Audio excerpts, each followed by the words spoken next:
پیر سید محمد مقدس کاظمی المشہدی ہمارے ساتھ ہیں۔ السلام علیکم مقدس بھائی۔ جی وعلیکم السلام ورحمۃ اللہ۔ مقدس بھائی آج ہم بات تو کریں گے دعا سے ریلیٹڈ، لیکن ایک بات تو ہے کہ کیا کلام پیش کرنا بھی ایک طرح کی دعا نہیں ہے؟ کوئی شک نہیں اس میں۔ یہ وہ جذبات ہوتے ہیں جو انسان کے اندر جو ہے وہ صرف ترتیب لفظوں کی نہیں ہوتی، ہر ایک کے پاس وہی جذبات ہوتے ہیں جو لیکن ہر کوئی اس کو ترتیب میں نہیں لا سکتا۔ لاتا کون ہے؟ شاعر۔ اور جب شاعر اگر کسی بادشاہ کی بات کرتا ہے تو وہ قصیدہ بن جاتا ہے اس کی، اگر رسالت مآب کی بات کرتا ہے تو پھر وہ نعت بن جاتی ہے، یعنی جو بھی تعریف میں بات کی جائے۔ پھر اگر محبوب کی بات کی جائے تو وہ غزل بن جاتی ہے۔ بے شک۔ تو اس طرح جو ہے ایک سمجھیے کہ ان جذبات کو لفظوں میں لانا نظم کی صورت میں، اور وہ جذبات جو انسان جو اپنے انداز میں پیش کرنا چاہتا ہے۔ اور وہی تو بات ہے کہ کتنی خوبصورت بات ہے کہ مقدس بھائی ہر انسان کا دعا کرنے کا بھی طریقہ فرق ہے۔ کوئی کلام پاک پیش کرتا ہے، کو سب سے زیادہ تو کامن طریقہ ہے کہ جائے نماز پہ نماز پڑھنے کے بعد اب رب تعالیٰ کے سامنے جھولی پھیلا کے ہاتھ پھیلا کے رب تعالیٰ کے سامنے سر جھکا کے دعا مانگتے ہیں۔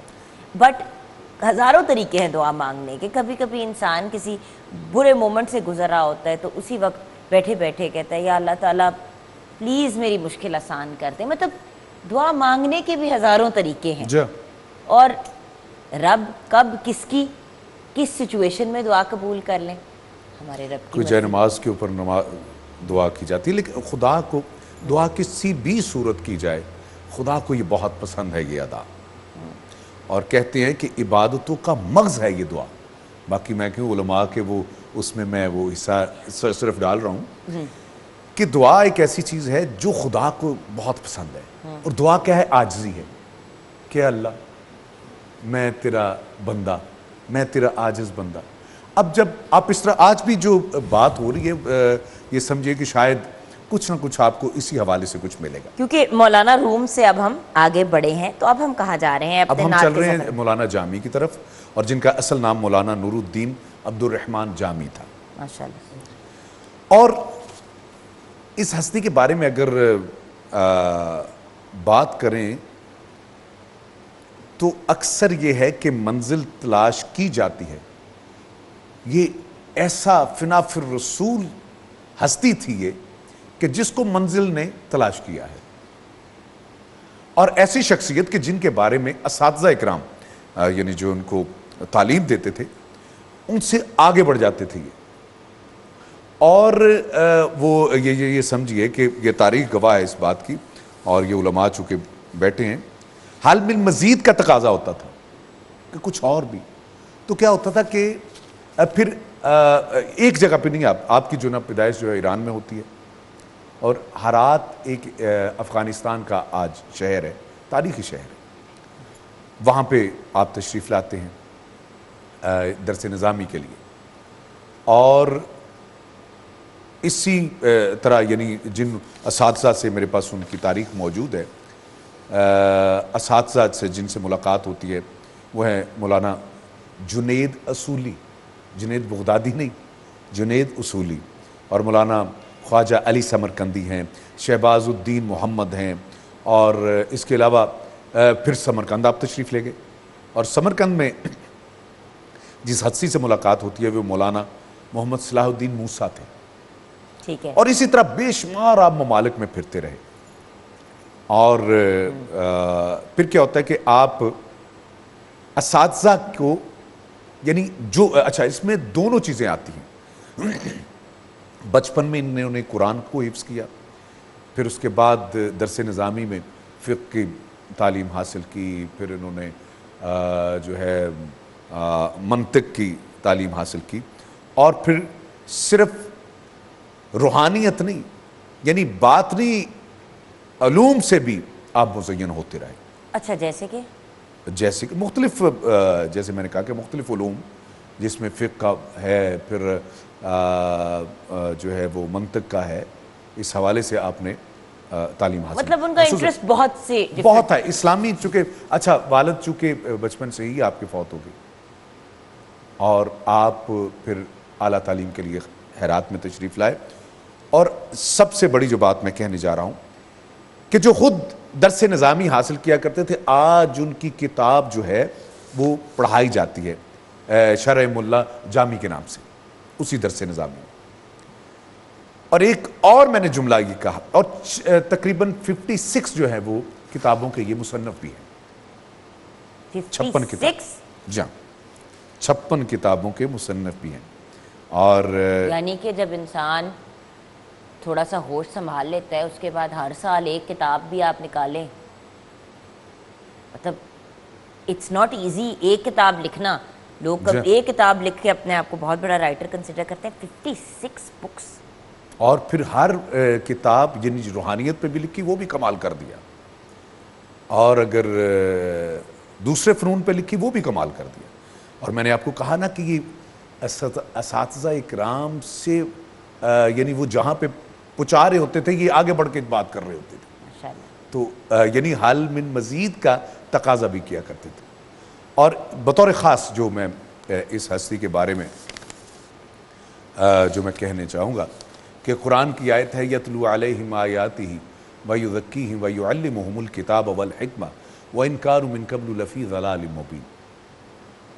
یقیناً جو تقاضا کیا گیا انبیاء کے لیے، رسولوں کے لیے، اور خصوصاً بطور خاص رسالت مآب صلی اللہ علیہ وآلہ وسلم کے لیے کہ تمہیں کیا کیا کرنا ہے، یہ سب اسی نقشے کو سامنے رکھتے ہوئے اس پہ چلتے رہے.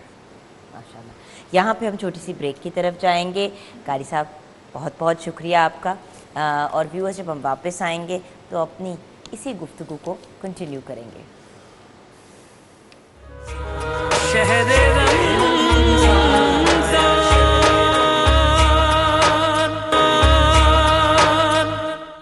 Welcome back from the break viewers. By the way viewers, آج کا ہمارا ٹاپک ہے دعا، اور بہت سے لوگ دعا سے ریلیٹڈ سوال بھی کرتے ہیں. اگر آپ ہماری ٹرانسمیشن کا حصہ بننا چاہتے ہیں اور آپ کے کوئی سوالات ہیں تو آف کورس اگلے مرحلے میں ہمیں ہمارے اسکالرز جوائن کریں گے تو آپ لوگ کال کر کے کیو اپ کر سکتے ہیں. 0317242645.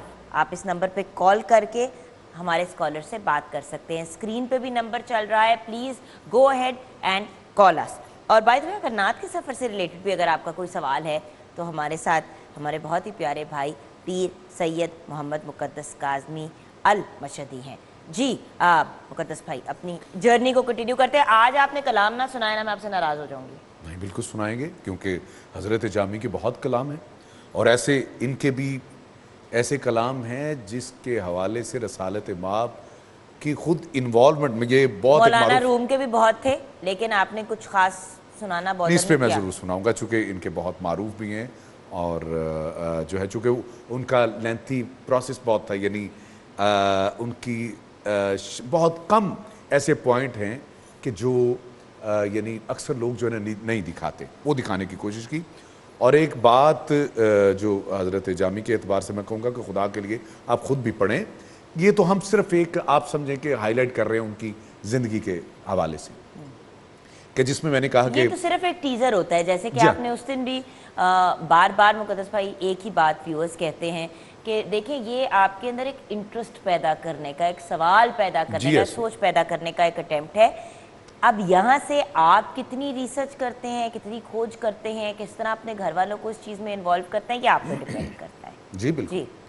اس میں جو آپ نے شرح ملا جامی لکھی، اس میں نحو کے لاسانی جو نا آپ سمجھیں کہ قواعد و ضوابط اس میں درج ہیں.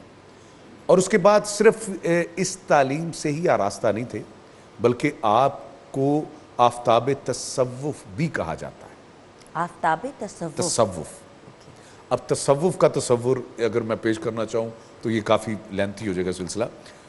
تو اس ہستی نے یعنی فنا فی الرسول میں اس قدر سرکار کے ساتھ محبت تھی آپ کی کہ اگر وہ واقعہ درج نہ کیا جائے تو میں سمجھتا ہوں حضرت جامی کو جو نا وہ لوگ جس واقعے سے جانتے ہیں، یہ تو ہم وہ باتیں کر رہے تھے جو اکثر لوگوں کو نہیں پتہ، لیکن اس واقعے کے بعد لوگ ساتھ ہو چلیں گے، اچھا یہ حضرت جامی رحمۃ اللہ علیہ تھے جو میں بات کہنے چاہتا ہوں وہ کیا تھا کہ آپ ہمیشہ جو ہے وہ سرکار کے ساتھ محبت کا یہ تقاضا کہ اپنی زندگی میں ان کی کوشش ہوتی تھی کہ کوئی بھی قافلہ اگر مدینے کی طرف چل رہا ہے مکہ یعنی چل رہا ہے تو میں ساتھ ہو لوں. اب حج کے ایام تھے, حج مکمل کیا, چلتے ہیں مدینے کی طرف کہ گورنر مکہ کو خواب آتی ہے, خواب میں رسالت مآب آتے ہیں اور کہتے ہیں بھئی عبد الرحمن جامی نامی بندہ ہے, اسے مدینے نہیں آنے دینا. ہاں آپ جیسے لوگ یقیناً اس پہ حیرت زدہ ہوں گے, لیکن یہ وہ واقعہ ہے جس کی وجہ سے پوری دنیا میں جامی آج ہو رہا ہے, تو انہی کی وجہ سے ہو رہا ہے. گورنر مکہ اسی قافلے کی جو نشاندہی سرکار نے کی تھی, پوچھا بھی تم میں سے عبد الرحمن جامی کون ہے؟ تو کہنے لگے میں ہوں. کبھی تم مدینے نہیں جا سکتے. بڑی پریشان ہوئی. خیر اب وہ گورنر کہہ کہ تو چلا گیا. انہوں نے کیا کیا کہ دوسرے قافلے میں پھر جانے لگے, پھر رسالت مآب خواب میں آئے اور کہا کہ پھر میری طرف آ رہے ہیں. نشاندہی کی اور جہاں بتایا وہیں پہ مولا حضرت جامی علیہ رحمہ موجود تھا. پھر روک لیا گیا.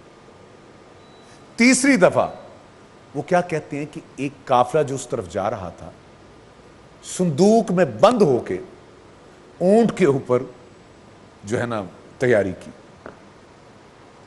آج کل کے زمانے میں کتنی بڑی ہیومن رائٹس وائلیشن ہے کہ آپ کسی کو اس طرح سے لمٹ کر رہے ہیں اور انٹر نہیں ہونے دے رہے.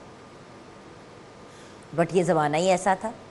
ارے کہنے والے کون تھے؟ آپ میرے خیال میں بات پہ تھوڑی توجہ رکھیں گے نا, اس پہ کہنے والے رسالت مآب تھے کہ روک لیا جائے اس کو.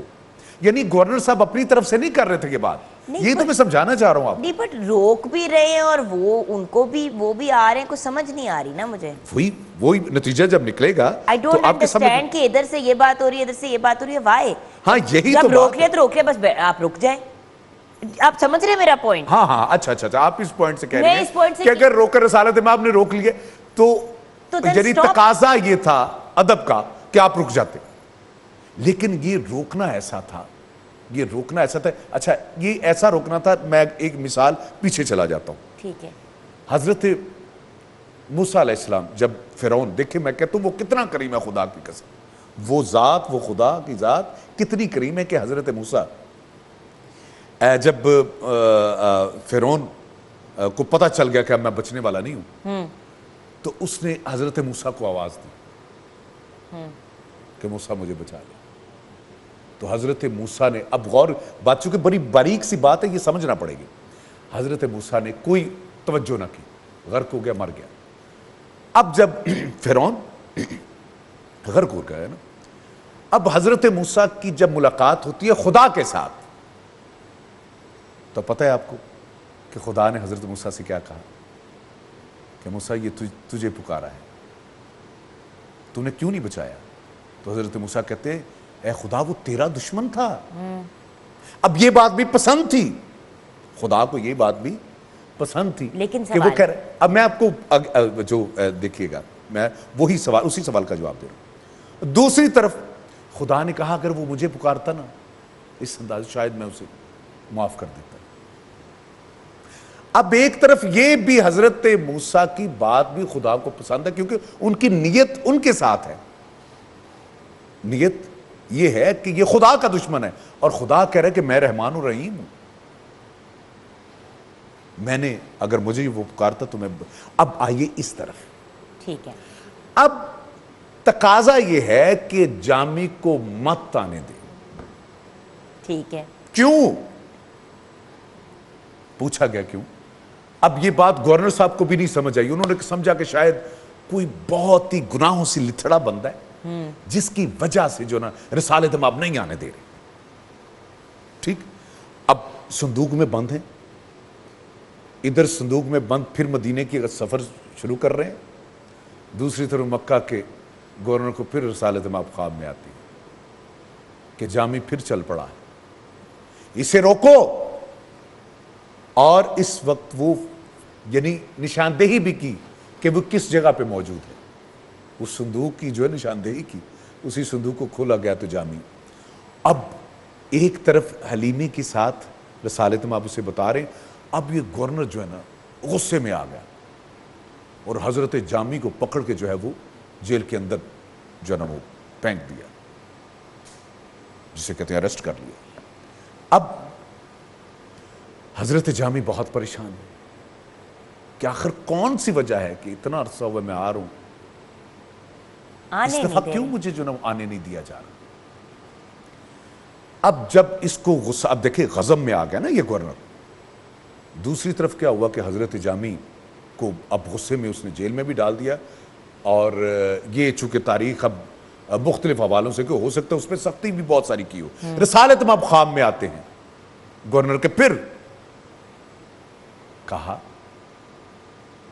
کہ اللہ کے بندے اس پہ سختی مت کر. اب یہ بات سننی تو وہ گورنر مکہ جو ہے پوچھتا ہے, یا رسول اللہ ایک طرف آپ آنے نہیں دے رہے, دوسری طرف آپ کہہ رہے ہیں سختی نہ کرو, یعنی وہ باز نہیں آ رہا, تو یہ کیوں جو نا ایسا کیا جا رہا. رسالت مآب نے فرمایا کہ وہ میرا عاشق ہے, اور جو نعت لکھ کے وہ لا رہا ہے میری طرف, اگر اس نے مجھے سنا دی تو مجھے قبر سے باہر نکل کے سننا پڑے گا.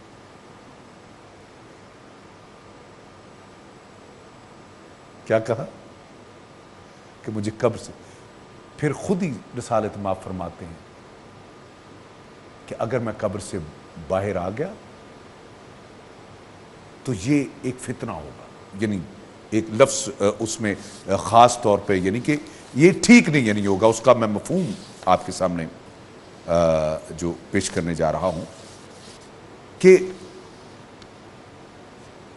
باہر مجھے آنا پڑے گا. جب یہ بات سنی وہ گورنر اب بالکل حلیمی کے ساتھ, وہی گورنر جو سختی کر رہا تھا, اب جیل میں آتا ہے. اب جامی صاحب کھڑے ہیں, وہ ان کے پاؤں میں بیٹھ جاتا ہے, کہتا ہے تو کیا چیز ہے, کیا لکھ کے لایا مجھے سنا. اور پھر حضرت جامی نے جو سب سے پہلے, ہاں اب میں وہ بات کرنا چاہ رہا ہوں جو جیل میں ان کا جو وقت گزر رہا ہے نا, میں بالکل مختصراً جو ہے وہ نعت پیش کرنا چاہوں گا. اچھا اس میں یہ کہ اگر زبان میں کہیں ناظرین پھسلن ہو جاتی ہے, کبھی ایسا ہو جاتا ہے کہ بندہ جو کہنا نہیں چاہ رہا اگر کوئی لفظ, تو وہ میں خدا سے بھی معافی مانگتا ہوں, کہیں ایسے لفظ اگر نکل جاتے ہیں. اور میں یہ بھی چاہوں گا کہ آپ حضرات بھی صرف میری اس وجہ سے کہ کم علمی کی وجہ سے آپ جو ہے مجھے معاف کر دیں. بہت ساری, ہر کوئی اپنے اوپر کوئی یہ نہیں کہہ سکتا, کوئی بھی عالم بھی نہیں اپنے آپ کو کہہ سکتا, وہ بھی اپنے آپ کو طالب علم ہی کہتے ہیں. تو میں باقی طالب علم ہی ہوں, میں تو ہوں بھی طالب علم, میں عالم بھی نہیں ہوں. تو اس وقت جو نعت رسالت مآب صلی اللہ علیہ وآلہ وسلم کو اب جانے نہیں دیا جا رہا. اب پہلی منزل کیا ہے کہ آپ کو جانے نہیں دیا جا رہا. اب اس ہوا سے مخاطب ہو کے نا, اب عاشق دیکھیں کیسے ہوتی ہے, اس ہوا سے مخاطب ہو کے جیل کے اندر کیا فرما رہے میں پیش کرنے جا رہا ہوں. اگر چاہیں گی تو اگلے وقفے پہ لے آتے ہیں یا اسی میں اسی میں ہم اس کو کلوز کریں گے. ہائے نسیمہ, نسیمہ کہتے ہیں باد نسیم جسے کہتے ہیں, ہوا.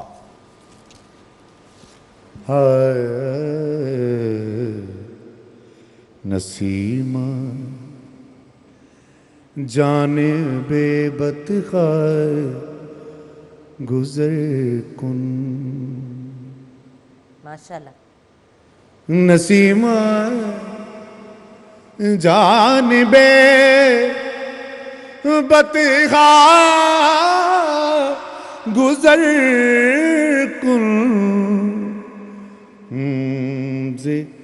حل احوال محمد خبر کن ماشاءاللہ. زہ والے محمد را خبر کن. بہت آسان فارسی ہے، یعنی بہت سارے اردو کے بھی لفظ اس میں ایسے اب سمجھ آتی جائے گی کہ کیا کہنا چاہ رہے شاعر. نسیمہ جانب بتخار ہاں گزر کن. اے باد نسیم، اگر تیرا مدینے سے گزر ہو تو مجھ مسکین کا حال راز میرے محبوب محمد صلی اللہ علیہ وآلہ وسلم کو ضرور عرض کرنا. پھر آگے کیا کہتے ہیں؟ توئی سلطان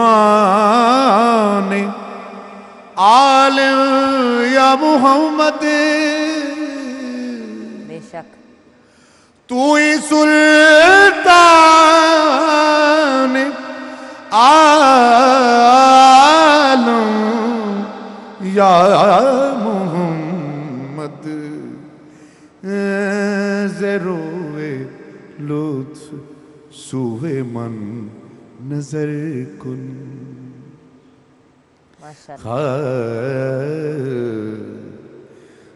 توئی سلطان عالم یا محمد. سبحان اللہ.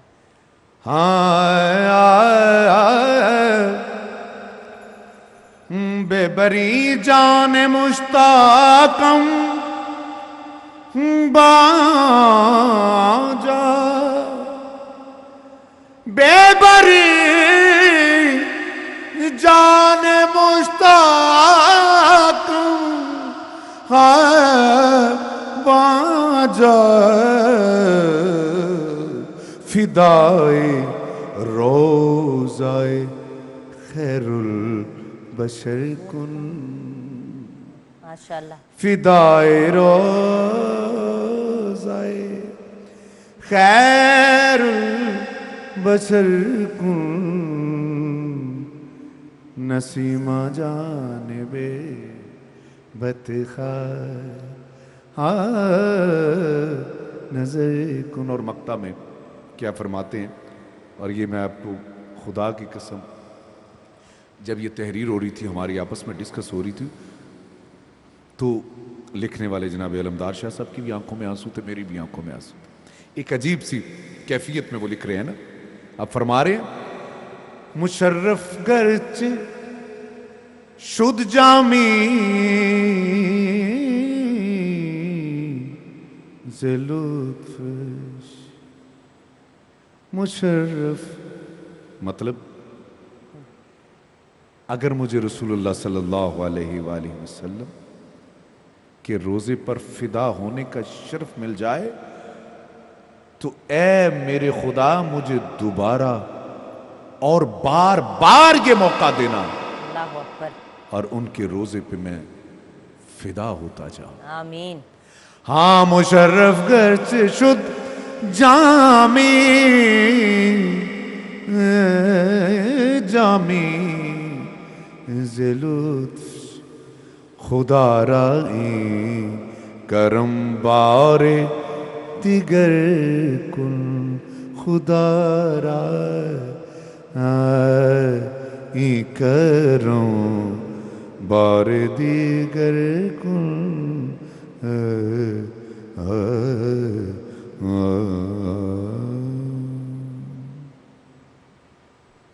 سبحان اللہ. سبحان اللہ. جزاک اللہ.